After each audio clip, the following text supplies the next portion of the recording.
Okay, thanks very much. We're going to start the second workshop now. This is specifically focused on opportunities for young people.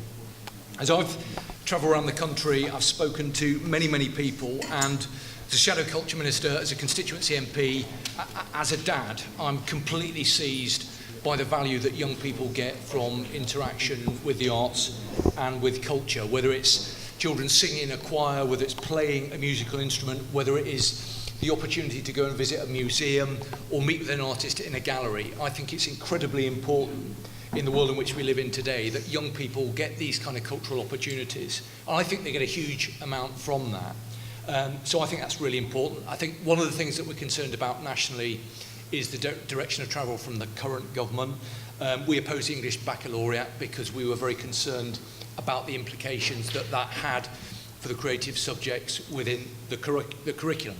So we want to know what you think. As Harriet mentioned earlier on, we've got a plan, a vision for jobs and growth in the creative industries. And it's no coincidence that the first point in that plan is around young people and making sure that we generate the next generation of talent, that young people get opportunities to engage with culture and the arts. So I'm delighted that we've been joined by a number of people on the panel now. We've got, on my left, we've still got Kerry, and we've got Joe Evans from the Basement Studios, based here at the station. We've also still got Councillor Estella Tinknell, and I'm delighted that we've still got Helen as well, and DJ Cross. So Estella, would you like to just say a few words just to sort of kick us off? Yep, certainly. As I said earlier on, I think that what's crucial to any kind of local authority arts policy or local government arts policy is a recognition we have to invest in the future, and that paying for the arts is not about subsidy, it's not about a free ride, and it's certainly not a luxury. It's about investing in young people, it's about unlocking talent across all social groups, and I'm particularly concerned about that, but we have to ensure that everyone gets access to that. And it shouldn't be about delivering art to people, it should be about delivering opportunities to people to be their best selves, to learn and grow, and then they too can contribute. And one of the things I'm particularly interested in, which I don't know if we can do in Bristol, I'd love to be able to do, is try to set up La Sistema, which I think has been a fantastic success in Venezuela. It's started up in Scotland as well. Not only because it introduces young people to classical music in ways which I think are really enriching and empowering, and I'm quite concerned about the way in which classical music itself is quite residualised now. It's primarily in Bristol only taught in private schools, for example, not in state schools, I believe. But it also gives people focus, discipline, and a sense of empowerment. And those are the three things that I think culture should deliver. Okay, thanks. Joe, could you say something about the work that you're doing here? Thank you. I'm chair of the Basement Studio, which is a small youth work and music organisation based upstairs here in the station.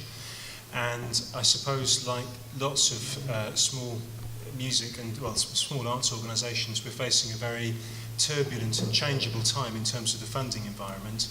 But I also see a lot of interesting opportunities in that. So the work that I'm doing as chair at the moment is really focused on finding ways to connect the outcomes that the arts deliver for young people with the outcomes that are being looked for in public health or in mental health, the outcomes that employers want to see and that higher education wants to see. And so that's a question of building a stronger evidence base. But I think there's also work to be done in building appropriate management structures and evaluation structures to connect the people who've got the money with the people who can deliver the outcomes. Thank you. Do you want to say something? Just to say something very briefly, as I said at the beginning, you know, I represent one of the most deprived communities in the city, Hartcliffe, the Hartcliffe estate. The majority of it is in my ward, and I'm a governor at what used to be called Hartcliffe School, it's now called the Bridge Learning Campus. But one of the things that has often worried me is that going into that school in an estate where there's intergenerational worklessness ever since the Wills factory closed, that actually going in and saying, don't worry, kids, there are lots of opportunity in the cultural sector. They're going to kind of glaze over and not know what you're talking about. So for me, it's about what are those intervening stages to get those young people who've got fantastic skills in all sorts of ways and are very turned on and switched on by engagement with digital media, for example, but they don't think that that means that there's a job necessarily for them at the end of it.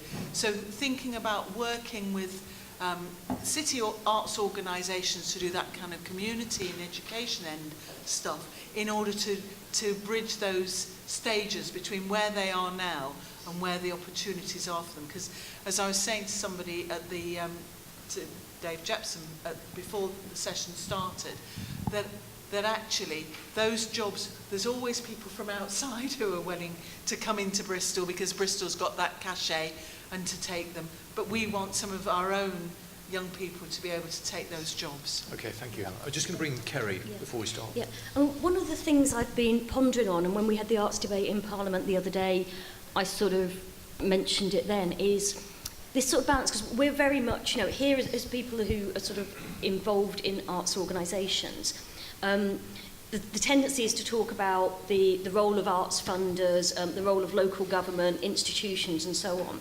And my concern is that isn't necessarily the best, to do things in a sort of fairly institutionalised way, if you like, or fairly formal way, isn't necessarily the best way to foster creativity.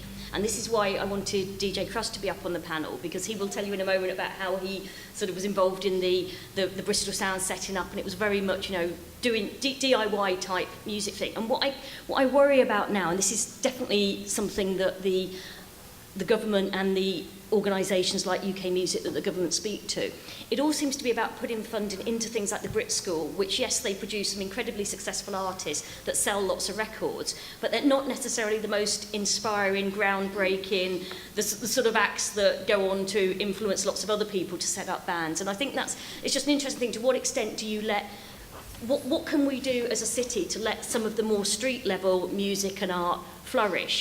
Do we just have things like See No Evil, which is a sort of organised exhibition of street art, if you like, an organised festival, or do we do things that are grassroots level, or that just sort of allows people to paint over buildings or whatever, and will that perhaps be a little bit more edgy than doing it through the council? And the same thing with music as well. And so to what extent do you just provide rehearsal spaces for people, or do you try to sort of pick winners but give money to sort of that sort of the sort of band that Big Jeff and Guy at the back will go and see, the sort of incredibly noisy bands or whatever that might only play to 200 people but actually are brilliant?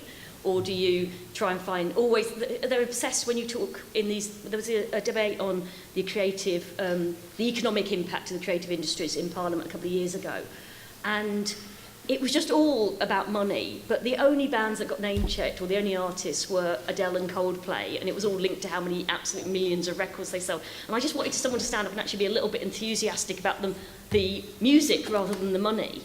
And so I think that's what I'm saying, you did it without money, and I just want to hear what you want to say about that. Okay. Well, we kind of were a bunch of guys who grew up in Norwest, and really we didn't really have many opportunities. We weren't very well educated, and so we were kind of just left to our own devices. And we seized the opportunity. We kind of saw this film called Wildstar that inspired us, and we just kind of copied what they were doing on there. And so, we found disused open warehouses and made parties in there. And, we kind of carried on that kind of whole DIY tradition, and it kind of grew into a sound system and into a movement. And, we were fortunate that we met a few other people in Bristol at that time who had a studio that we could get in there and actually make a record. That record got popular, and we kind of blew up around the city. But since then, I've been actually going back now and giving back to Bristol, London, traveling around the world as well, doing talks and meeting lots of people. And one of the main things that I see is a lack of belief that these young people have in what they're actually capable of and what they're capable of actually achieving. And that's, I think, something that could be addressed as well. And I'm seeing a lot of the organizations that are actually working with these people, they need some help in actually being able to train or figure out how they could be more resourceful with the resources they've got as well. And I think that could be something that could be interesting as well, where, funding's great, but I think sometimes if you, in my experience, the lack of funding helped us be more resourceful. We actually had to go out and we had to do things for ourselves, and we built something out of nothing that is still sustained today. Bristol is one of the most creative, vibrant cities in the world, and wherever I've travelled, everyone talks about Bristol like it's the centre of the universe, which it is. And, and you know, I've been living in London for the last 7 years because there's no opportunities in Bristol. You know, and I've grown up here for, you know, all my life, and then, you know, now I'm coming back and doing a bit more workshops and seeing something growing out of it, seeing there's potential.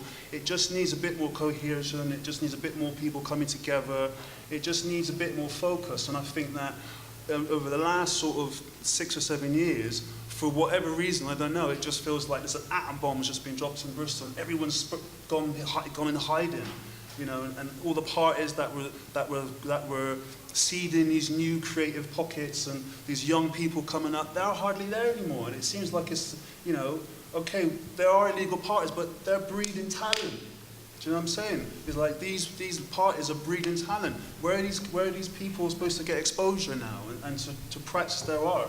You know, some of the schools are great, but you can't get a handle on real street level experience, you know, and you've got to be around these people. And you know, some of the people that have helped build Bristol up into what it is, they've kind of just left as well. They could be coming back and actually contributing a bit more as well, and actually teaching these kids exactly how to do it as well, DIY and grassroots level. Okay, thank you very much for that. Right, keen to bring people in now. Who's got a comment or question? As before, if I could ask you just to introduce yourself and say which organisation you represent. Can we come to you at the front? Thank you.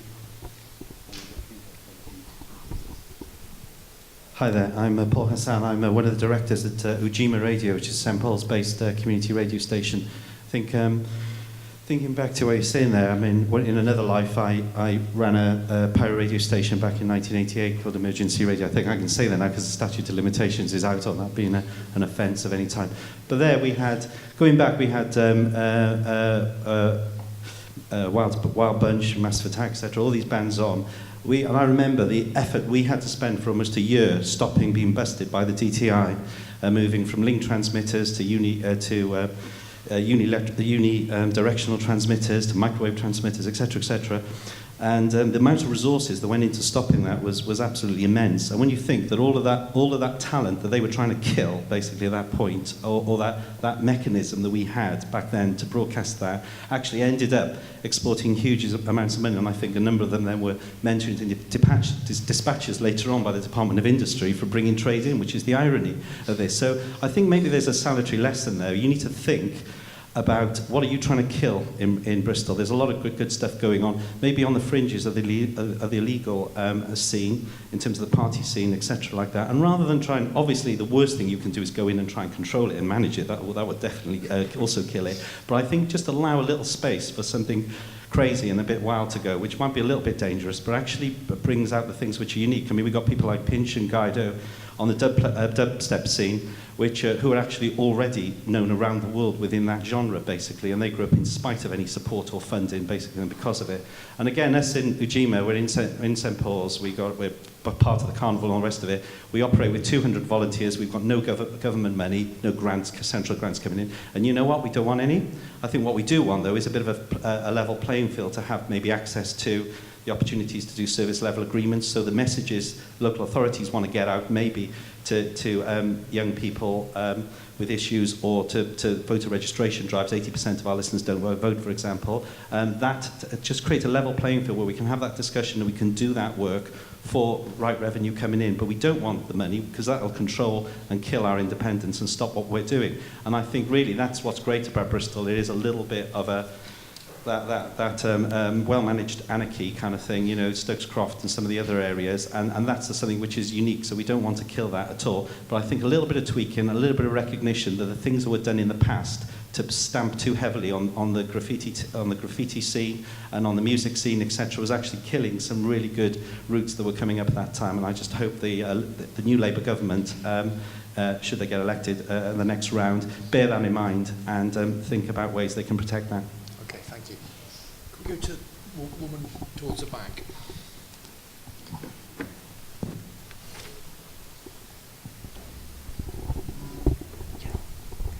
It's Penny Evans, Northwest Media Centre. So I would endorse what Helen Holland has been saying about young people from Hartcliffe and South Bristol not having the opportunity as much as the rest of North Bristol and Central Bristol of entering the creative industries. One of the important things for us is about the long and the deep approach. You have to start with young people at a young age, getting them to think about what it is they want to do, raising their skills, raising their aspiration, and most importantly, raising their confidence. There's a lot of young people who would go into the creative industries if they understood what it was, for starters, but also they don't have the confidence. They don't have the confidence of young people coming from Clifton and Redland and all those different places.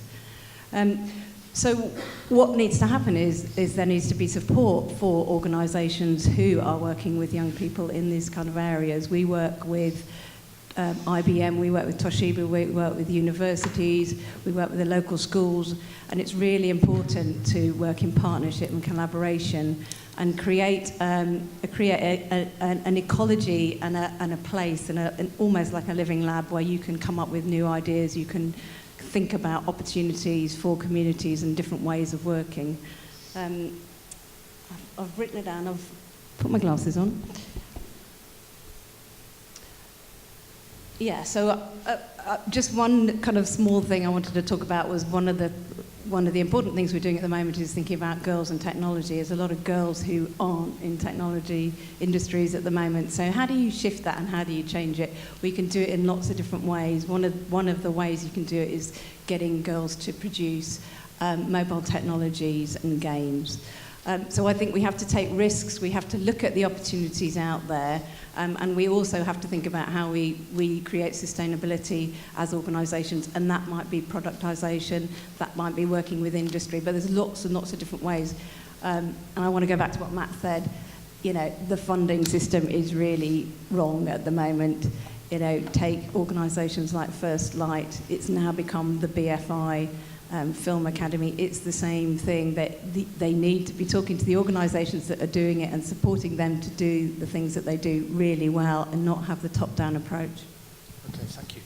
We go to Matt. Should really pick up on what you just said. Could go on forever about all of this. I think the key thing in all of this, which came up before the coffee break in the last discussion, was about IP, and it doesn't really matter what age group you're talking about, and it's very important in young people, but you've either got people, if you're looking at arts and culture, you've got people that can produce effective arts and culture that will be profitable, may not be profitable, and you have those that don't. It's quite simple, really, and the IP side of it is what's crucial. Where you're going to make the money, where GDP in Britain, where Britain PLC is going to make money is in its intellectual property. So what you need to be doing, what governments need to be doing, is actually recognising that and coming up with schemes to support that. To pick up the chat from Eugene's point, is absolutely right, and just exactly what Chris said. If you haven't organised, if you're paid and overfunded, etc., a friend of mine always says, never trust matching carpets and curtains in public sector organisations, because they don't work. You know what Kay said is absolutely right. It took them a long time. You've got to recognise longevity in the arts. People don't become famous artists overnight, which is what Kerry's saying about talking about money, not about the art. Talking about how much money Coldplay and Adele make, not about really good artists. I just put an artist onto a tour in Europe from Plymouth called the Damerals. Came through a friend of mine who's sat over there and they play to like 10, 15, 20 people. They have gone down so well. They're now getting off of festivals in Europe, etc., etc. They're a phenomenal band, but they are definitely not Coldplay. I think that we have been stuck in for far too long, and I do put some of this into the last Labour government, into HE, and not HE, into FE. And the amount of money that's gone into FE, which has kept people off the dole, etc., etc. I think that you desperately need to look at hands-on work for young people. I think from a very early age, you need a system that recognises talent in young people and holds that talent. And I'll finish off and hand over to Andrew, but I think the one job that you should do the government's main job and their regional outreach is brokering. That's what you should do. And then if you've got something that is really working, as the point I made before, that you are actually engaging with the people that are doing it, then you'll be able to assign funding into the right areas. But I'm sorry, I've seen some things happen here in the last couple of years that so much money's been pumped into, and yes, it's great, but it's very organised, and I know the people that are involved behind it, as Kay does, and the public story is very, very different from the real story, and we shouldn't believe the hype, and I think I'll leave it at that before I get into trouble. We've got a few people who want to come in, so we're just going to come to the woman here, and then we'll go right to the back, and then we'll come over to you. I'm going to go down a completely different route now. Could you just say your name, I'm Laurie Strike, and I work as a volunteer with a number of different, as trustee and volunteer with different heritage projects. So I'm going to actually just make a big play for heritage, actually, as part of this debate as well. It hasn't had any place yet, and it's a really important part of culture, and particularly in Bristol. And I also work with heritage organisations around community engagement. One of the real challenges around engaging young people in heritage projects is what's going on with school budgets. And particularly, one of the things that organisations I work with are experiencing is that with the destruction of the LEA as a central fund holder, with all of the academies and academies in, increasing numbers of schools having their own independent budgets, the money that's available to pay for trips, and I'm going down to a really basic level, and a lot of this is primary schools, but actually enabling very young children to start engaging with the culture and the heritage sector is decreasing enormously. What we're also finding is that very often there might be the money to pay for the trip itself, and that is, one of the issues of that is that it's having a huge impact on the income and the diversity of income streams for heritage organisations, and I would imagine it's the same for arts organisations as well. Anybody who's got an education programme relies on those school trips to get a percentage of income. If the schools can't afford to do them, then an amount of income goes. And Harriet was talking earlier about how many kids do you get through the door. Well, there's a real challenge with that. One of the things that a lot of academies are saying is that they might be able to fund the trip, but they can't fund the coach. They can't actually physically get people from the school gate to the heritage or the cultural project, the museum. And that's having an enormous impact. So I'm bringing this right down to a very, very basic level, but that's something I think in any cultural strategy that needs to be addressed, is just some of those nitty-gritty issues. I completely agree with you. Could you just say why you think the trip is important and what kids get out of it? Because there will be some people, I suspect not many people in this room, but there will be some people who say, well, stick on a DVD. Now, I don't believe that, but perhaps you could just say why you think it's important that kids actually Widens get that horizons. It gives them a whole other set of opportunities and experiences they won't have in schools. If it's an outdoor site, they can do science. In some of the... I'm involved with Arnold's Cemetery. We do science. Fantastically popular for science trips.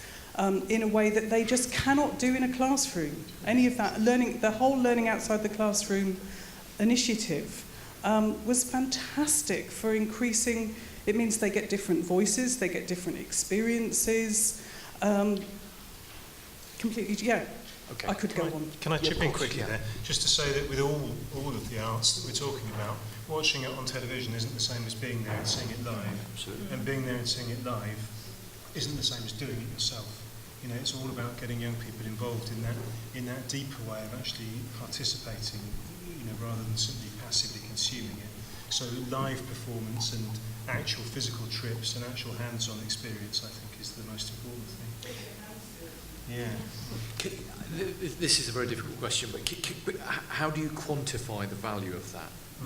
I think most of us instinctively agree and understand, actually, of course it's great for kids to have those kind of opportunities. Yeah. But in the youth work sector, there's a huge amount of work that's going on about evaluation of so-called soft outcomes. You're looking at ways to measure how young people's motivation or confidence or self-esteem or whatever is improved through participation in something like this. So the tools are there, I think. what about the use of role models? Is that something that you you do. In a sort of mentoring capacity, yeah, really important. And that works. And I mean, I think I know more from personal experience about music than anything else, but as a musician, the single most powerful learning experience you can have is making music with other people. You know, anything you read, anything you listen to isn't the same as being there and playing with other musicians. Mm. And there's a broader educational value from kids doing that. I think so. That has a read across to what you might describe as a more academic subject. I think so. I think it's about the ability to express yourself clearly. It's about confidence, motivation, the ability to choose your own direction and follow it under your own steam rather than being led. I think that's what participation in all of these things can give. I think also it's about participation, and a lot of children, will be in their show in the classroom, but something in the environment on a school trip will inspire them to come out of their shell, which gives them an entirely different experience when they go back to school, and an entirely different relationship with the teaching staff. Have we got any teachers here? No, we haven't. Okay. Right, loads of people want to get in. They're probably at work. Probably at work, yeah. Well, they probably are, yeah. Hi, good afternoon. My name is Jules. I wear numerous hats, whether it be a trustee here, whether it be working with Ujima Radio, Malcolm X Centre, or indeed Circuit Media, and lots of other interesting creative adventures.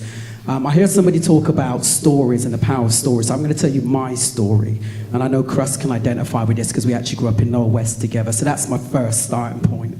I grew up in Norwest, which is on the other side of the city, the other side of the tracks, real hard in the 1970s for someone that looks like me. However, from Norwest to Westminster and back to the West Country, in between I've done some really interesting creative adventures, whether it be curating St. Paul's Carnival, whether it be setting up radio stations, pirate radio stations, whether it be now working for Triodos Bank, which is an incredible place to work in terms of how you can invest your money for cultural social good. But what I really want to say is I got my first big break, and Paul Hassan will know this, from an organization called Seed. And what I'm really big on is this thing called sending down the lift. Now, sending down the lift, which I'm sure many of you will recognize, is this essence of how we support young people for the future. And I am that story where the lift was sent down for me back in the late 90s, and I was given my first break to set up a legal, not illegal, a legal radio station. And that has then gone on to allow me to do some really creative and interesting stuff. Now, without that, without organizations like Seed or Pathways or places like Norwest Media Centre and so forth, young people will not get the breaks that they deserve. So I want to talk quickly about what philanthropy might look like. So philanthropy can not necessarily just mean about what money you invest as an individual, but actually what you as organizations do in terms of investing in talent, real talent, young people, and giving them a break and sending down the lift.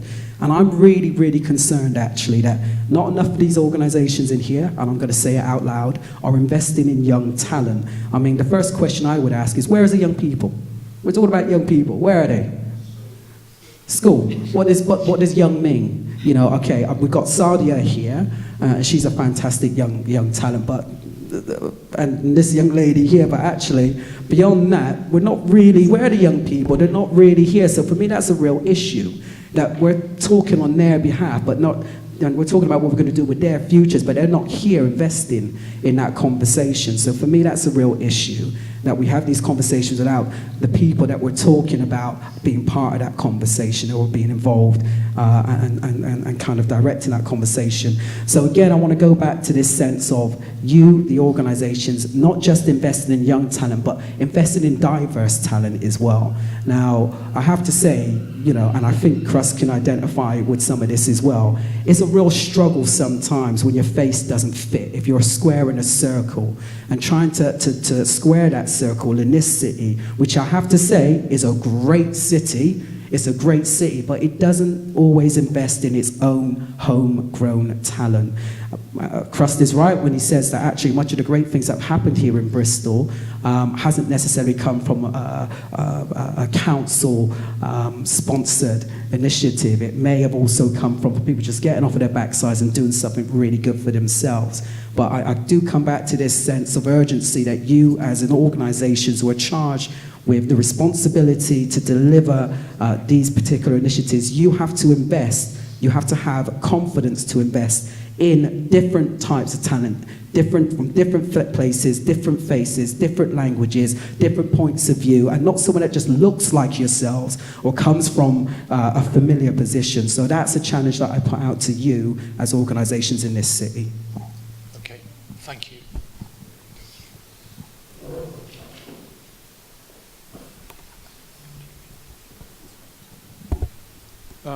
Andrew Bruton from Plymouth College of Art. Can I first say how much I welcome this conversation, because it's quite clear from what I've heard this afternoon that it takes a while for policymakers to catch up with what's actually happening on the street. But it's also true that policy gets caught in categories such as education, health, culture, communities, which are in a sense institutional categories. They have very little to do with the energy that there is in our communities. We, as an art college in a ward in Plymouth that has 43% child poverty, have a really serious concern, had a really serious concern about the degree to which creativity in general and creative arts subjects in particular had been marginalised for years, really. And I have to say, I think the target culture is has something to answer for in these terms. And as an art college, we deal with the consequences of that, but we also have to ask ourselves, what are we going to do about it? You know, we can complain about it, we can protest, we can campaign.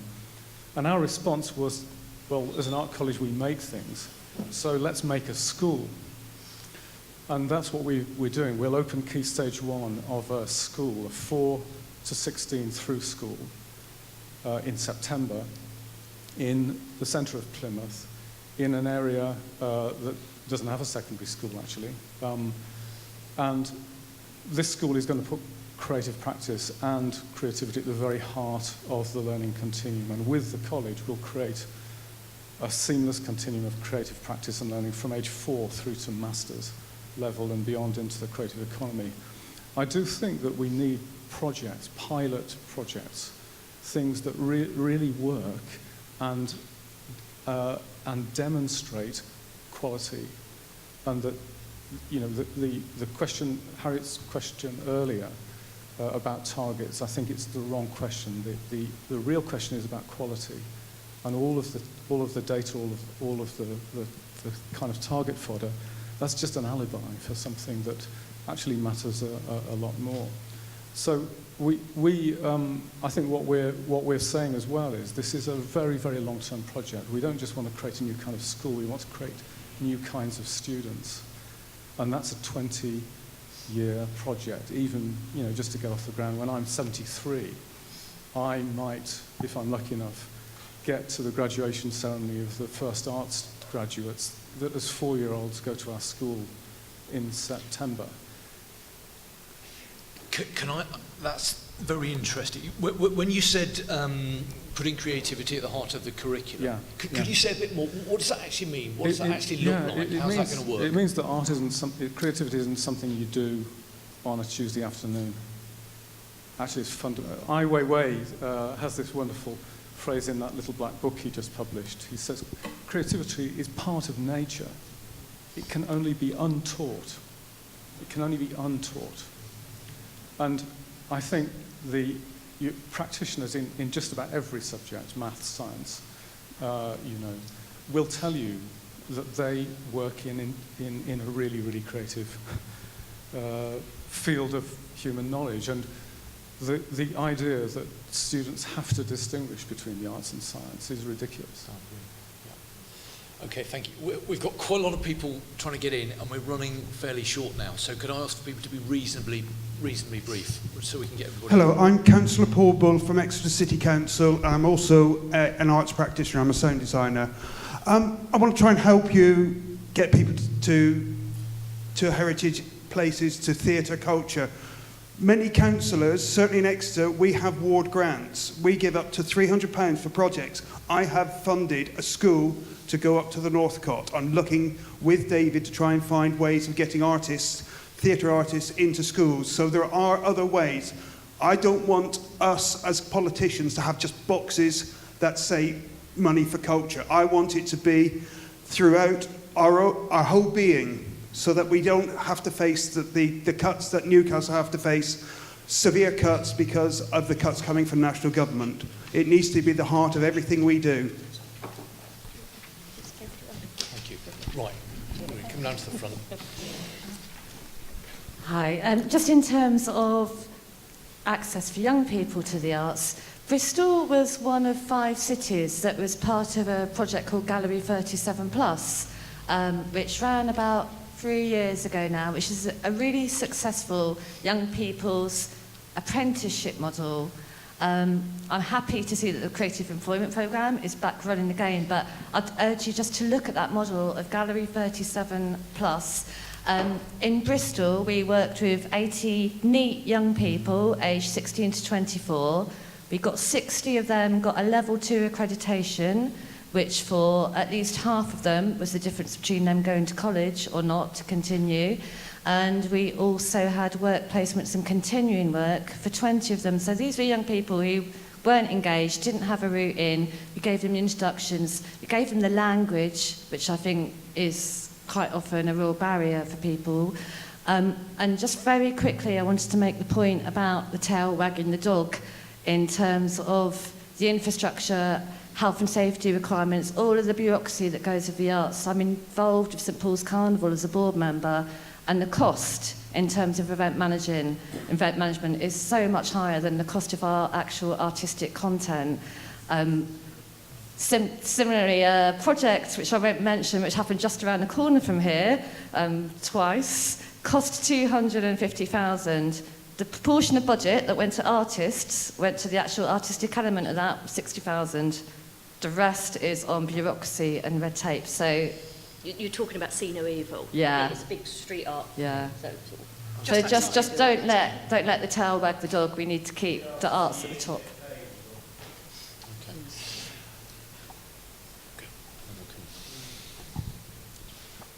Thanks, Helen Legg from Spike Island. It was really to back up what Andrew Bruton said there. At Spike Island, we have no education budget, so everything that we do, we have to come up with some kind of innovative, ingenious methodology to deliver it. One of the things that we do is to work with children from Hartcliffe. There's a dedicated studio within the building, and children from Hartcliffe School come in as part of a project called Room 13, which we support, to act as professional artists within the space. It's relatively new. Over the last 5 years, we've also been working on a teacher-in-residence scheme with a local school, Ashton Park. But the problem I see is that we can do great things with those children over, several years. But then there's a gap, which is when they leave school. And what happens then? And how do we keep in contact with them? How do we help them keep that consistency of practice up? We also work very closely with University West of England, and we house their fine art undergraduate courses. And again, we have the same question there. We can support a limited number of their students after they graduate. But there are real issues with structures in education, with budgets, with how we can work together, and there needs to be some new thinking and some money put into creative, innovative models to help us work together, because at the moment there are too many barriers in the way. Okay, I'm going to take a couple more, and then we're going to have to move on to come to you, and then.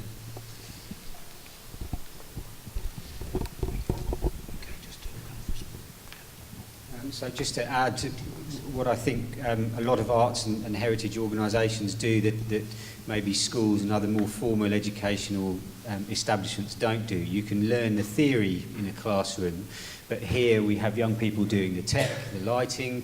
They'll perform in the shows, they'll promote the shows, they'll administer the shows, they'll sit on reception, take the tickets, they'll plan it, fundraise for it, and all of these things are experiential things that we measure their educational learning and their personal learning. So I have a load, I won't reel them off now, and in fact we're just doing our Arts Council grant return, so I'm doing a whole load of stats about the social outcomes that we have. We have a programme for neat young people here that works through the arts, and 32% are going on to get jobs directly in the creative industries. So it's just to point that out, that I think the way arts organisations work is very experiential by definition, which adds an entirely new educational dimension to a young person's upbringing. Okay, thank you. I would take a final point from the gentleman there. It's a bit of a general plea, really. When we talk about the region, I think it's important to actually think about the region wider than just Bristol. A lot of talk about Bristol here at the moment.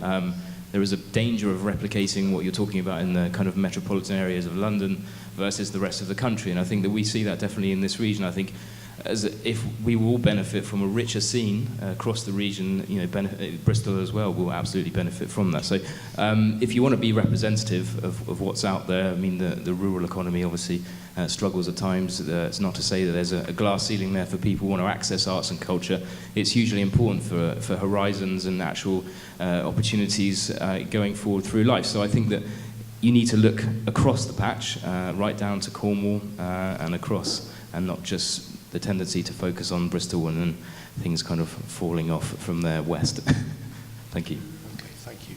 Just by way of wrapping up this session, I'd like to invite Joe just to say a few words, and then I'll come to Estella. I think all I can say is that for adult artists, for professional artists, there's always ways to do things on a tighter budget. You can always work on smaller grants and use more minimal set designs or whatever's appropriate for your sphere. But youth arts and education will never turn a profit. It always costs money. It always needs funding. And to me, I think the key is to find ways for that funding to get right down to the grassroots. We talked about the DIY ethos in Bristol, but actually that did have a helping hand from organisations like the Basement Studio. So Ronnie Size famously started out in the Basement Studio, more recently Joker and Guido and Pinch and some of the other dubstep generation. But those grassroots organisations that can really reach young people often struggle with the management capacity and the ability to write long, complicated tender documents and funding applications and so on. And so some way to bring that money down to the grassroots that avoids some of that would be great. Okay, thank you. Stella. Yeah, your point about what happens later is a really telling one, I think, as I work in higher education. And I am aware that an awful lot of our students tend to come from a middle-class background. Something happens. So we're busy attempting to facilitate and make available, you know, arts and culture to a wide range of people. But there's that gap, and I do think it's imperative that we address it. Because I just want to do something very old-fashioned, old Labour. Labour Party used to be in the business of redistribution, the redistribution of economic wealth. Now, I think we live in a different kind of society now, and it's one in which culture is absolutely central. And I think we should, as a party, be in the business of redistributing cultural capital. In other words, enabling people who aren't born with wealth, aren't born with cultural wealth, to acquire it, not to be excluded, not to be marginalised. And I think that's something that a Labour Party should be committed to.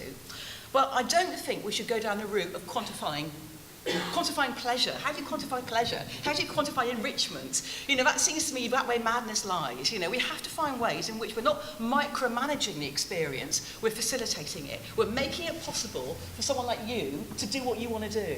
And when you said you've been living in London for 7 years and you came back and found it was dead in Bristol, that really worries me. I think it's probably got something to do with the longest recession in history. But on the other hand, something else is going on that we do need to address. I think we need to make sure that young people are, you know, are enriched, are able to do those things, and don't feel that it's no longer possible for them. And I think the Labour Party should be part of that process, not against that process.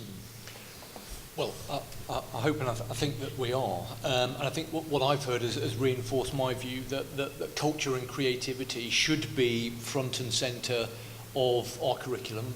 This is something that we're working very closely with Stephen Twigg and his education team on, to make sure that the next generation of young people get opportunities to engage with the arts in various forms.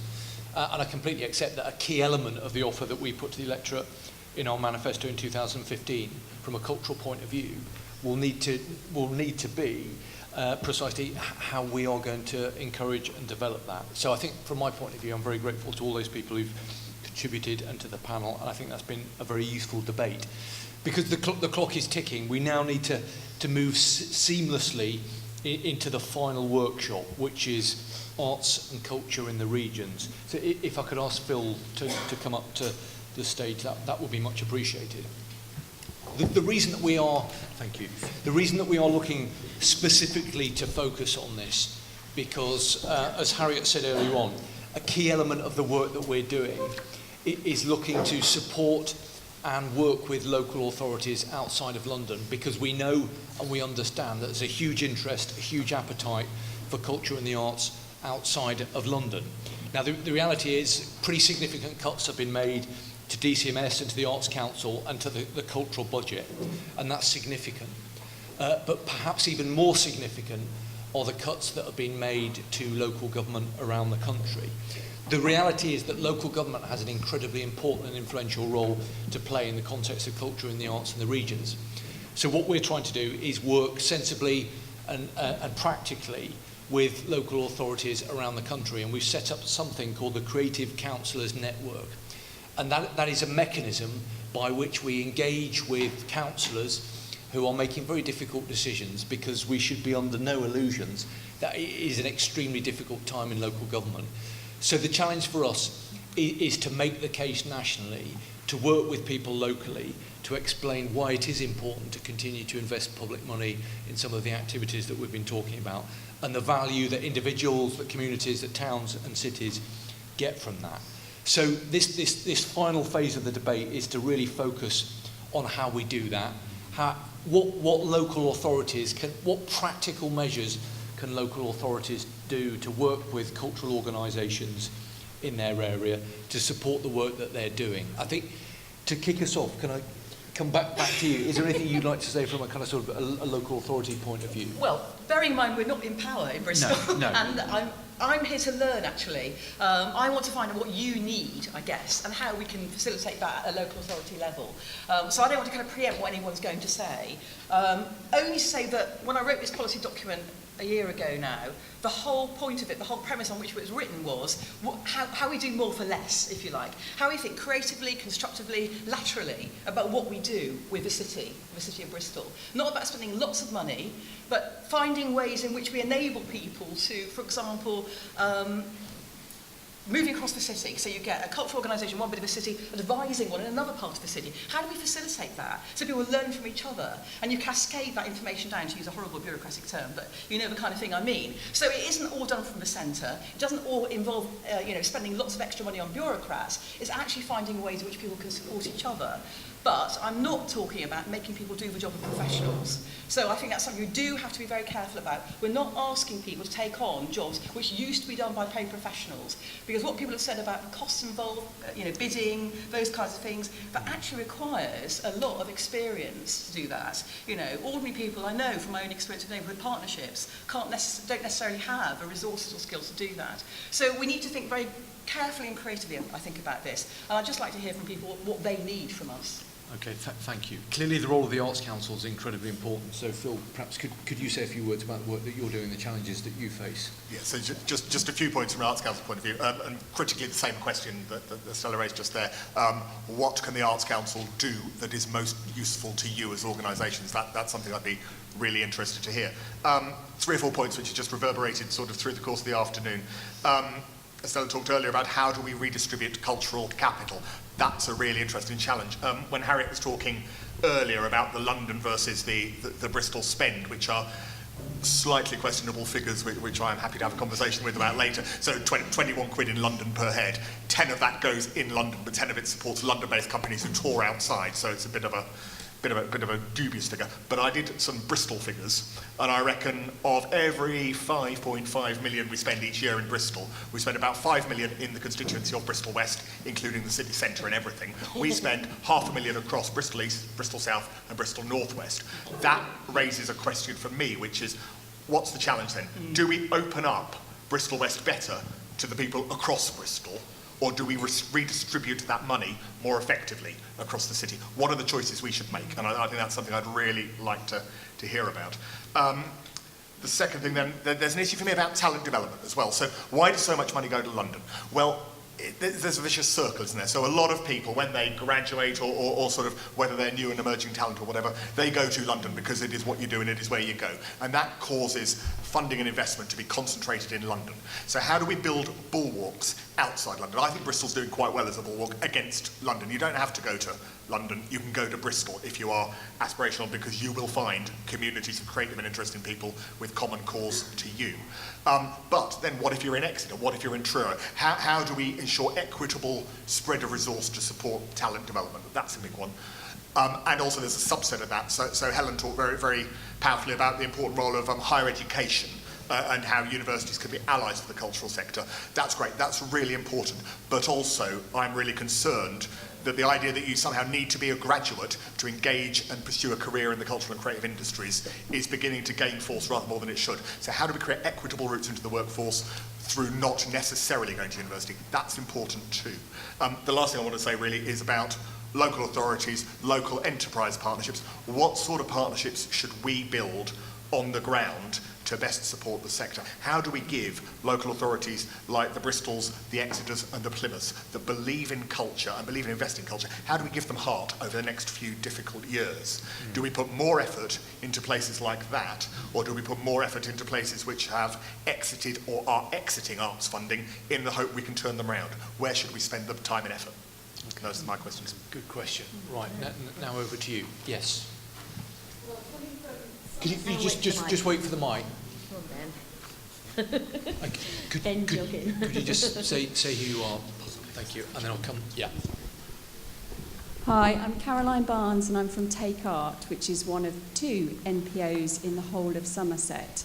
So I come from a county that has no cultural officer, no arts officer, and to me, the best thing that could happen is your creative counsellor network be broadened to people working in housing, working in health, who recognise the value of creativity, because unfortunately at a local authority level we don't have those internal champions. And the risk there, this sort of 56% was quoted that comes from local government, 0 comes from local government in Somerset. So it's, I know that you can do things with nothing, and that's, innovation isn't necessarily driven by funding, but I think accessibility is. So I just a plea to, don't forget counties like Somerset, which has, just recently had the biggest World Music Festival ever. So it's a real problem. Okay, thank you. Can we come down to the front here, please? I'm David Jepson. I work in local economic development consultancy, not necessarily specifically in the arts or cultural sector. I was just going to say, in order to try and reinforce and develop and harness all the talents and creative assets that we've got in the region, I think we partly need to look at how that gels into the sort of broader economic business support structures that we have in the region and in the sub-region. I think in the UK we've had quite a strong, although mixed in results, tradition of locally led, bottom-up local development initiatives. But how does that capacity, now mainly resting in the local enterprise partnership, relate to the arts and cultural sector? And to what extent is the LEP and its staff and its board members open to this sort of discussion, so that they hear what people in the arts and culture and people who might want to enter into that, whether through micro enterprise, self-employment, small businesses? There are very practical issues about premises. We have all these retail premises empty now pop-up galleries and things are a little bit used to that, but is there more imaginative use made of premises for people who want to start off in arts and cultural businesses? Loans, if you're trying to do something in arts and culture, I guess you've got a very intangible product to go to somebody and said, please lend me £5,000 to develop this business. How can we help with that? I think we need to look at the LEP, that's what we've got now, see how we can make it a little bit more open to people to engage in this sort of way, and to try to use those mechanisms to strengthen the indigenous talent we've got in the region, so people from all over Bristol and the wider southwest get to take these opportunities, not just people who move from London or somewhere else to take those opportunities up. Okay, thank you.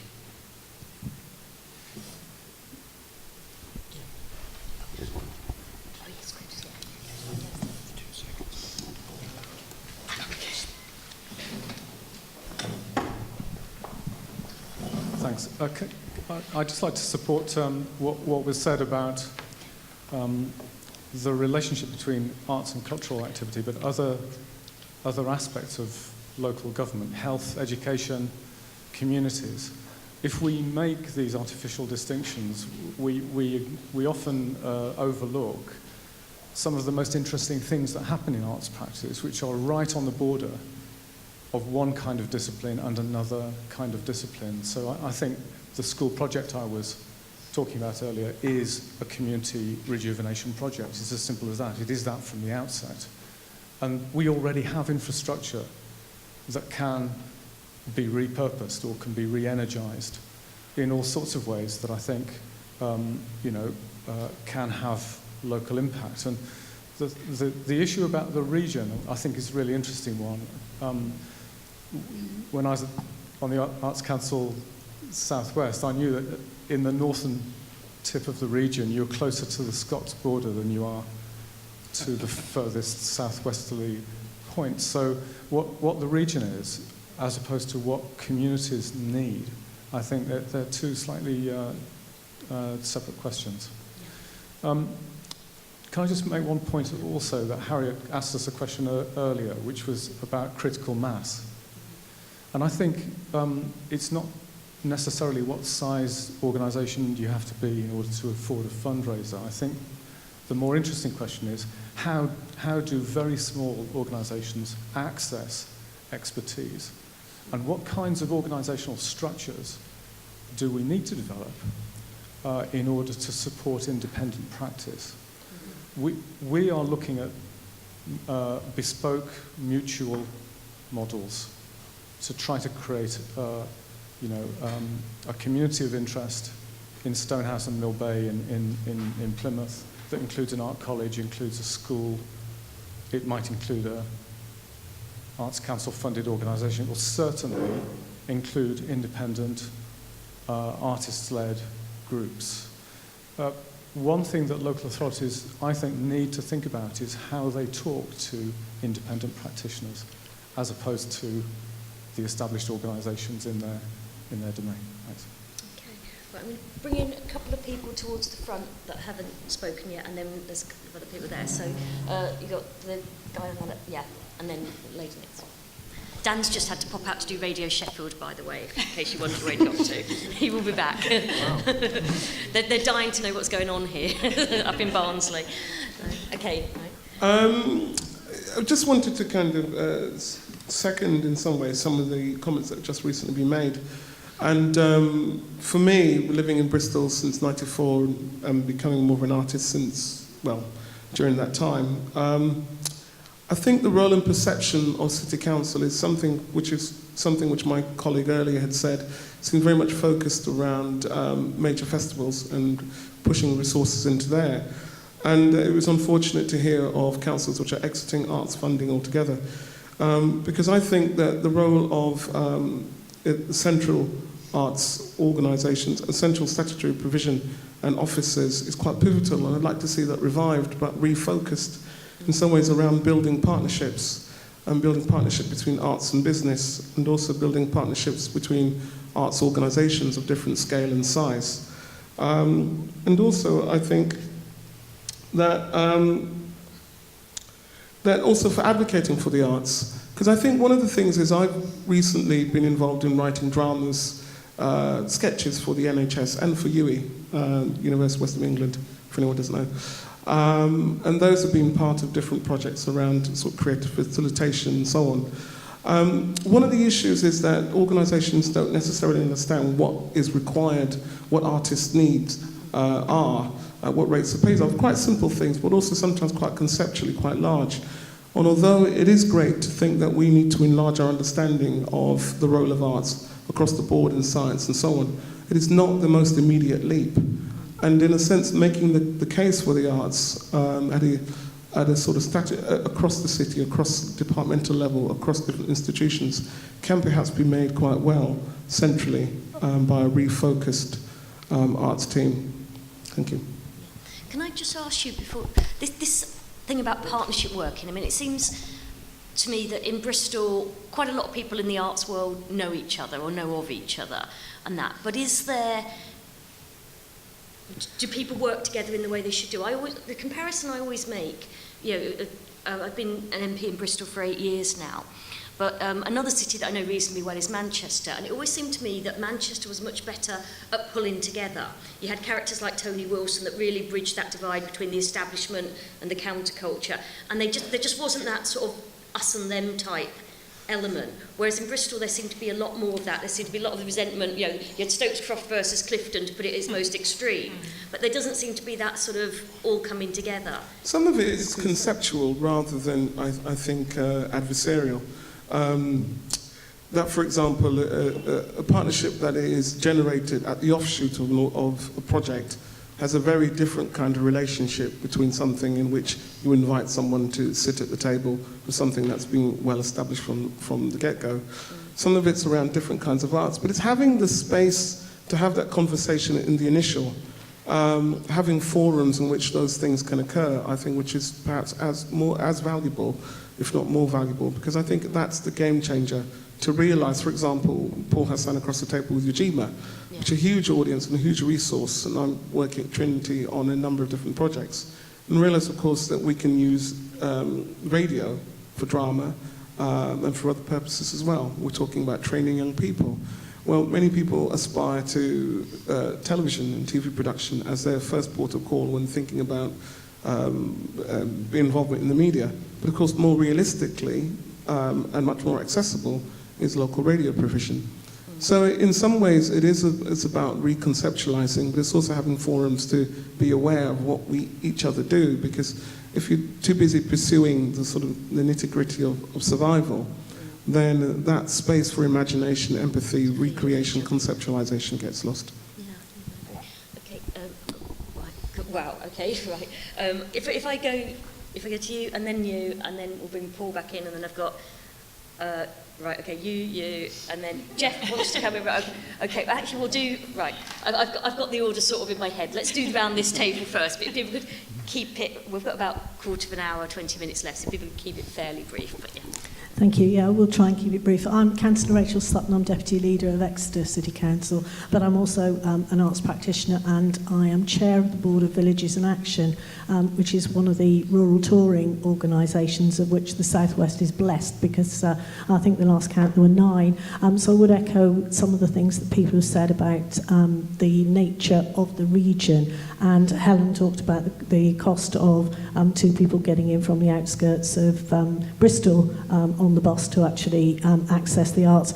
You live in rural parts of Cornwall and Devon, there isn't even a bus. So actually improving transport networks actually would be one of the significant things that would have a huge impact in actually enabling people to access the arts. But also to talk about partnership and actually trying to build those networks and build the partnership with the politicians as well. I know that I get lots of invitations to arts organisations and lots of information about ones that are happening in Exeter. And I know it's soul-destroying to invite people to events and you don't even get a reply to the email.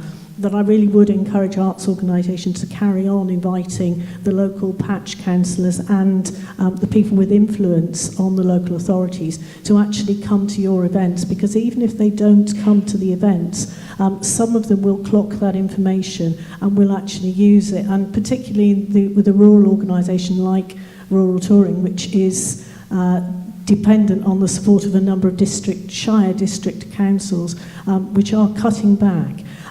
You can actually influence the councillor if you say, look, 40% of the people who live in this village will come and see a performance in the village hall, and it will raise money for the village hall because there's going to be a raffle and there will be a bar. You know, if you can actually press the buttons that are significant for them, then, you know, Village in Action have done it. We've actually saved some of those funding because you make the arguments that resonate with those politicians. So do, as well as building the partnerships across arts organisations, build those partnerships so that we know, so that we have the stories, because I'm sure as the colleague over here talked about, the story, that's what resonates. If you say, you know, a child who lives in your parish or who lived in your ward had access to this, and look at where they ended up, those will be stories that the politicians will then use and hopefully influence them in making the decisions. Thank you. If I just bring Phil in next, and then you. I think there is, just picking up on Rachel's point, I think there is a wonderful opportunity for Labour politicians to take a different approach to the arts and culture compared to politicians recently. I've been in my job 3.5 years. I've only ever heard from politicians when funding applications have been turned down. Nobody has ever written to me, emailed to me, or rung me up and said, do you know what, I saw that last night, it was brilliant. We need to create, if we're going to make the sector stronger, more resilient, and more critically placed at the heart of everyday life, we need politicians feeling comfortable about championing arts and culture for its own ends and for what it can achieve instrumentally. And I think that's something I would really like to see the Labour Party seize as an opportunity. Can I say I agree? I do teach film studies. I love film, so I'm doing my bit, hopefully, to be that kind of politician. I saw a Portishead, a bit of Portishead at Glastonbury at the weekend, and then I saw another Bristol band, and I was really umming and ahhing whether to tweet that I'd actually seen this Bristol band because their name perhaps wasn't something that ought to be tweeted. It's something buttons, and people might know what I'm talking about. I just thought that I was going to tweet. I got bored with the Rolling Stones and went off to see this other band, and I just thought, I know the Daily Mail will pick it up, and so my champion in Bristol music sort of, my nerve failed me, I'm afraid to say, on that point. But right, okay. I'm David Sproxton from Ardman, and I sit on the LEP as the creative sector representative working with Paul Appley. So just to say, it's not a body that gives out individual bits of money to individuals or bodies. It's a facilitating partnership. From the get-go, creativity was at the heart of its activities. So Creative Commons was one of the first things we put into place to make something happen there. And tomorrow morning, there was actually an event at the Enterprise Zone, which is explaining kind of what the vision is and what they're planning to do around the Enterprise Zone. And to your point on what I call rough space, one of the things that I particularly was keen on was let's basically map what is in that zone that is post-war build, that is rough space, and let's just get it active, let's get it moving. There are a lot of little companies down there, a whole bundle of stuff we can do down there. I can remember when we were a small startup, finding cheap, down and dirty accommodation was really, really tough. It's even tougher now because all that Victorian stuff's gone. It's all been replaced by big, shiny office blocks.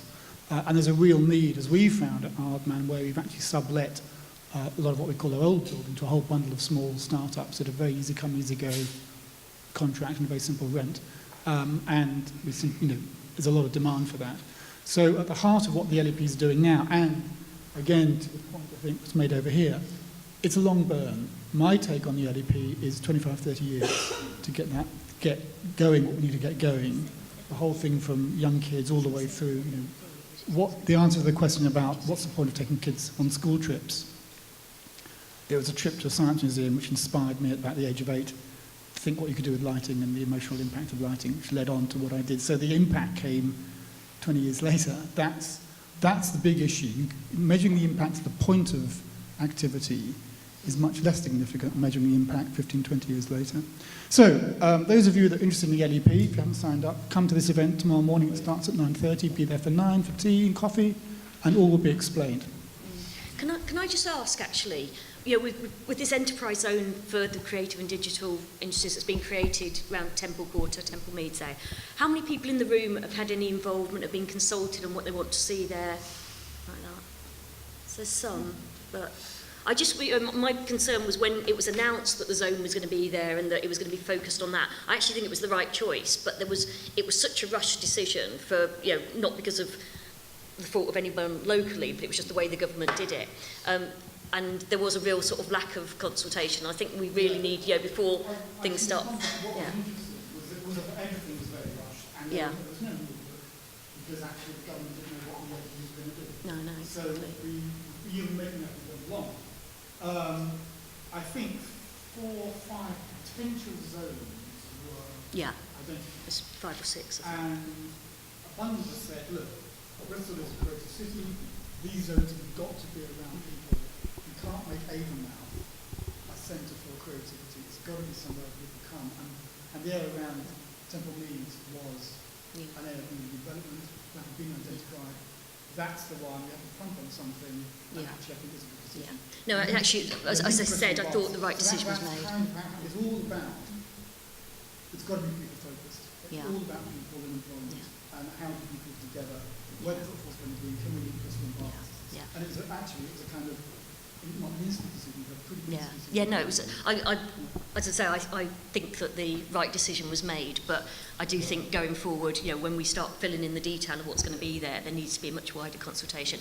Right, I'm going to bring in, let's go to Jeff at the back because he hasn't spoken yet, and then I'll come back to, well, I've got Jules, Matt, you two, someone over there who's, okay, we'll see how we get on with that. Okay. Hello, I'm Jeff. Some people may know me in the room more for my music kind of gig-going addiction, but I'm also like a member of like the Brisfest organisation, and also what a lot of people don't know is that I've been a long-term member of the arts organisation Art and Power, which has really helped people like myself and other artists who specialises in helping the terms outside of art, which I know is a term which maybe not many people will be familiar with. It's basically kind of people who suffer with maybe some forms of anxiety or varying degrees of social exclusion. And it's just a bit of a kind of general observation, because I'm not always very good at making precise points.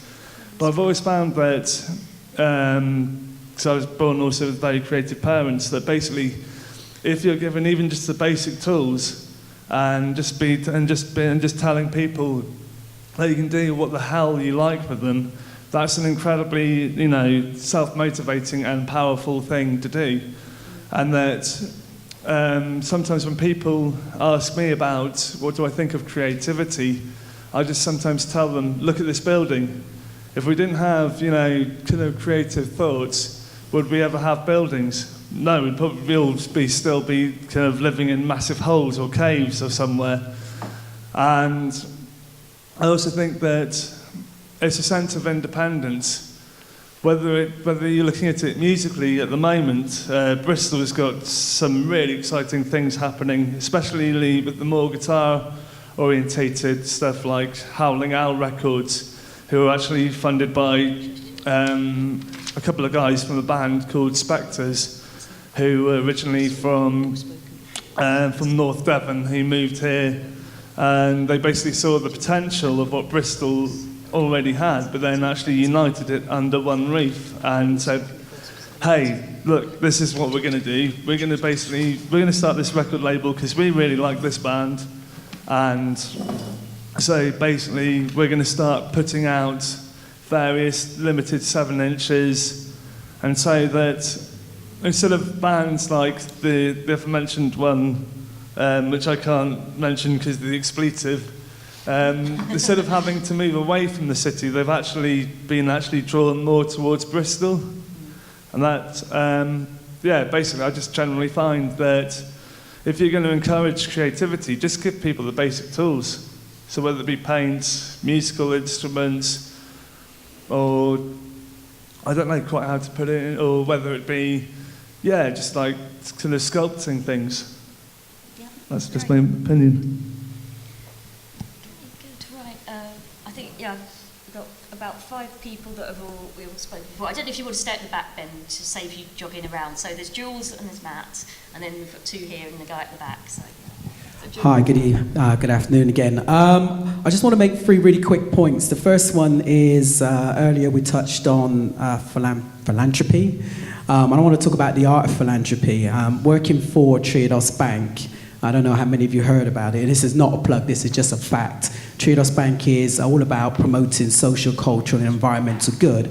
And we do that with the money that people invest into the bank. So I want to talk about what you do as organizations or individuals and how you choose to spend your money and actually where you choose to spend your money and the difference that makes. So if it's, for argument's sake, a bank like Barclays, fine to have a business model which is about supporting their shareholders, that's absolutely fine, but that doesn't necessarily benefit you or the community organizations. And I can already say that we have a number of different community organizations that we support that are in this room.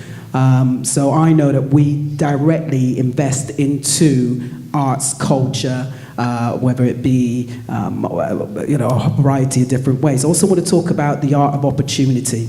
And for me, the art of opportunity, I talked about that essence of sending down the lift. I think we have to be honest about the future. I heard somebody talking about 20 to 30 years slow burner. Okay, Bristol has this 2050 plan, okay? So in 2050, what will Bristol look like? In fact, what will the UK look like? Demographics do not lie, okay? The demographics are changing. I think now is the time for us to grasp hold of that reality and run with it and make sure that everybody is part of the success story of UK PLC. And I think the only way that's going to happen is if we allow everybody to be a part of that story and to co-create that story. And then finally, I just want to talk quickly about some of the challenges. And I think one of the biggest challenges for me is this sense of partnership and people being willing to let go of control, being willing to take some creative risks. I think Chris really touched on it quite neatly about taking creative risks, not necessarily needing the money, but wanting to be bold in taking those creative risks. And I do wonder sometimes whether we're bold enough as a city. I've seen some projects that should have happened in this city that were going to happen in this city, and for whatever reasons, we've lost the bottle a little bit, we've lost the plot, and they haven't happened. And I'm concerned, actually, that these projects haven't happened, and we really, really do need to be a lot more bolder. And that's me.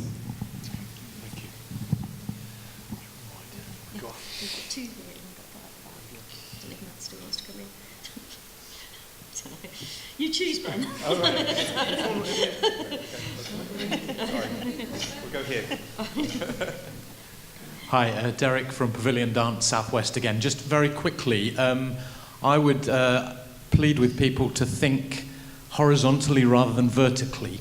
The problem with thinking vertically is that it's a temptation to move to silos when you are constrained, to retreat within your silo, and to feel defensive and therefore to resist partnership working and to resist looking across. I would encourage everyone to look horizontally across sectors, but also, as you might expect me to say as a regional organisation, across localities, so that you maximise the opportunities to come together, maximise your effect, your voice, your learning, and share best practice rather than hang on to it. That is the way forward, despite the temptation, understandably, for everyone to retreat within what they have already and seek to hang on and hold.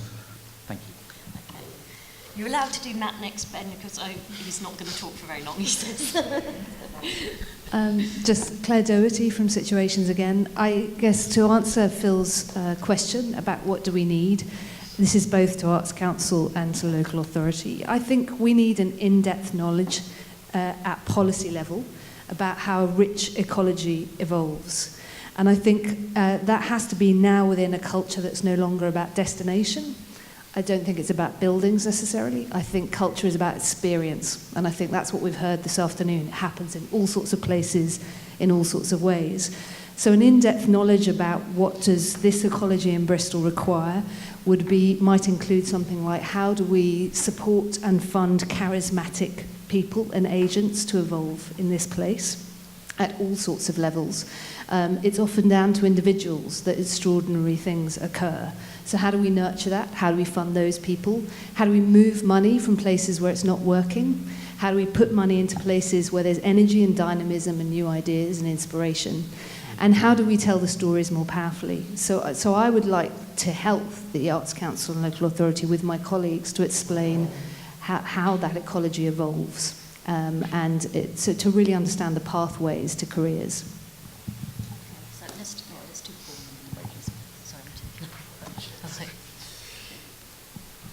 I told him to come to you. It'll be you next. I'll try and be as brief as possible, especially since Kerry's heard this a million times. Just to pick up on your point on the wide nature of creativity now, it is massively open. And I don't think we make enough of that. And I don't think the government, certainly this government, makes enough of where this comes from. And you made me just think of TED in California, which now does TEDx around the world. And Andrew's point about you're born creative, and I think Picasso said you're born creative, then it gets knocked out of you the older you get. And Sir Ken Robinson is the highest viewed person. If no one's seen or knows Sir Ken Robinson, look at TED online. He gets the highest views, over 1 million views for his talks. His talks all about starting completely from scratch on the education system. It doesn't work. It's bankrupt. It's bust. Etc. etc. The point that I was going to make was back to UK PLC. We haven't really talked about what's just happened that Kerry just mentioned. If you want to look at arts and economy, then look no further than the Southwest. Glastonbury Festival, which just happened in a tiny village in Somerset, generated £100 million in cash in 4 days. If you track it over the last 5 to 10 years, which I did with Somerset Council, with the head of arts at Somerset Council, Rob Jones, at the time, it's just gone up and up and up. At the time then it was 67 million, now it's pushing 100 million. Its GVA is pushing 300 million. Now this is a festival in a tiny village in Pilton that has never had a cent in public sector funding. Now Phil might say the Arts Council funding things within that festival that get the opportunity to perform on that platform that Michael Eavis created.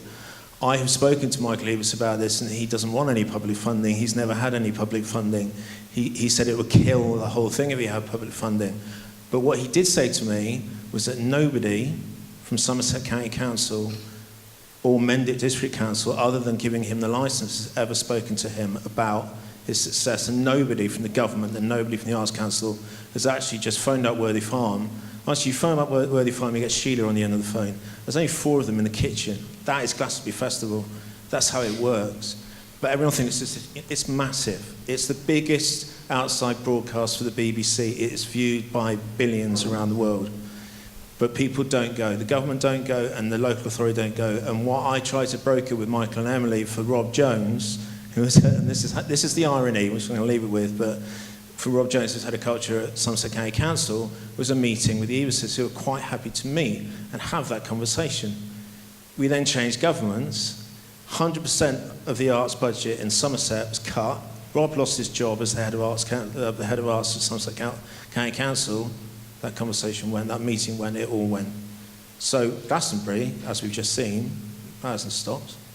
It was the most successful event it's ever been.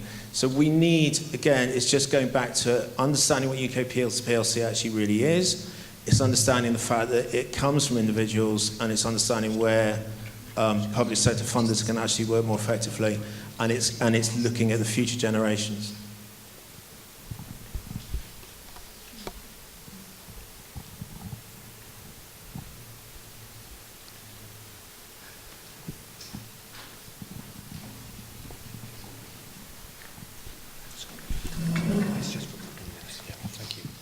Thank you, Paul, from Eugene again. And I think just to try and answer again Phil's challenges, and I remember a lot of you probably who've been working in the arts and media. Bristol is a very sort of tribal city. I suppose a lot of cities are, but particularly so. A lot of internecine warfare between the communities and the areas. And I remember the definition of partnership was once told me by an old sage in Bristol was the suspension of mutual loathing in the pursuit of government cash. I don't know if you know. That's the definition. That's the Bristol definition anyway. So, and I think we're desperately trying to live that down for a long time now, really. I mean, we've made an effort. We're working with No West and Trinity at the moment on an excellent program that we've got around digital with IBM involved and looking at the art side and radio production, working with some really challenging individuals, and it's been tough to do that, but an interesting experiment.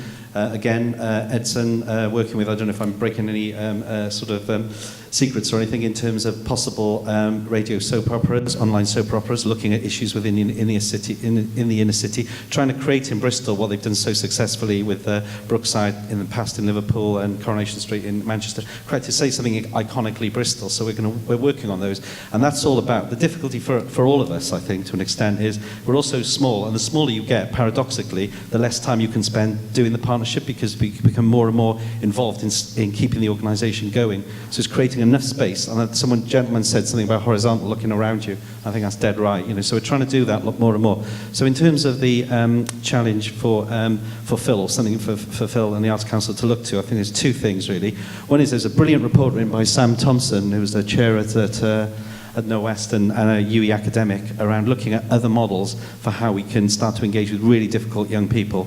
And sometimes what amazes me is the FE colleges and the UEs always win these big contracts for disaffected youth, and they're the places they're not going to in the first place. So why are they getting money for something they're not able to do? It constantly amazes me. And Bristol, and obviously they're big machines and they've got lots of people and lots of political power, but we've got to break that link. And there's consortiums around, organisations where we talk to, like the work Sandy's doing and others, where the space where actually we can get that engagement. So we need another model, a non-university, non-education, for where we can actually engage with those, and a little bit of support to get the cluster in, the consortium, the infrastructure of those. Not that we're going to turn them into organisations, but just so that we can then start to create a different sort of jumping off point, really, for that. And on the political policy sort of level, to consider, I think, as well, is I actually think my experience of working more with the Arts Council is a really good organisation, really easy to engage with, and actually it's getting better and better over the last 2 years or so, in my experience. And I just wonder whether there's not an opportunity for it to look on taking on the remit of something like Creative England, which I think is going in the other direction really badly. Basically, it's becoming centralised and very distant, very hard to engage with. And even things like the BFI, which just seems like a big organisation in London, which loads and loads of people seem to work for, and I'm not quite sure, it's like Metropolis, turning wheels and actually not going anywhere. And obviously, it's got the name and it's got the brand, and it's a lovely thing. But it's actually, is it fit for purpose? I doubt it. So I just wonder whether the Labour government might want to consider rolling all those things into, and actually having one-stop shop for creative industries. And the Arts Council, to me, makes obvious sense that that's the space, so we can then start to access it in a much more sensible way. I'll stop there, I think. Okay, we've run out of time, so I just want to come first to Phil and then to Estella, just for some concluding remarks on this bit of the debate. Okay, thanks, Dan. Just 2 points then, really. So what will I take home? I'll take home Claire's idea of let's tell our stories better. We unearthed an extraordinary amount of stuff in the room this afternoon. Let's get our lines straight on that. Let's get those stories to the people who need to hear them. And the second thing, the one Paul says, Joe Anderson, the Mayor of Liverpool, has this rather handy phrase that he keeps bringing out about investment in culture being the rocket fuel that supports the creative industries. And for me, I think how we get behind things like the West of England LEP and Temple Quarter, and when Labour comes to write its manifesto, if it could please use the phrase cultural and creative industries, because it's all part of the same spectrum, rather than the two things being separate, I think those would be really significant benefits to Bristol. Okay, thank you very much. Estella. Yeah, I would echo what you've just said there, Phil. Having just been reorganised at UE into cultural industries and creative industries, so we've been split up, which is nonsensical, as you rightly say. Yeah, I just want to reiterate my point really, that I think that it's for job local authorities to facilitate, not micromanage these things. We do have to ask always who benefits, actually. And I do agree with you about, this should not just be just another job for graduates. We need to think a bit about what is meaningful about the creative industry and the culture industries, and how we actually facilitate the widest number of people taking part. And my final point about this is that although we've talked quite a lot about young people, we also have to tap into the enormous creative potential of older people. I mean, women over 50 are ones being put on the scrap heap at the moment. Everyone's being, hit by the recession. Those are people who've got enormous amounts of reserves of talent and creativity. We also need to consider that and to think a little bit about what their futures are going to be. Okay, thank you very much. We've run out of time. I just want to end by thanking you all very much. It's been, from our point of view, a really useful discussion. As Harriet said, it's part of a conversation. If people have not had the opportunity to make points that they'd like to do, we're not rushing off, so please come and speak to us afterwards or email us, and let's kind of keep the dialogue going. I'm particularly grateful to Kerry. Thank you very much to your support, to Phil and to Estella and to Helen and everyone who's appeared on the panel. So once again, thank you very much. I'm really grateful that you made the time to come along. I hope you found it useful. I hope that we've been able to demonstrate that when it comes to the cultural and the creative industries, this is something that we are taking very seriously. You know, we are working across government with the Treasury team, with the Business Innovation and Skills team, the Education team, and of course with local government. And I hope that we're making some progress so that if we've got a Labour government in 2015, we can hit the ground running and we can make sure that national government properly understands and supports the importance of the cultural industries and creativity. So thank you very much. It's much appreciated. Thank you.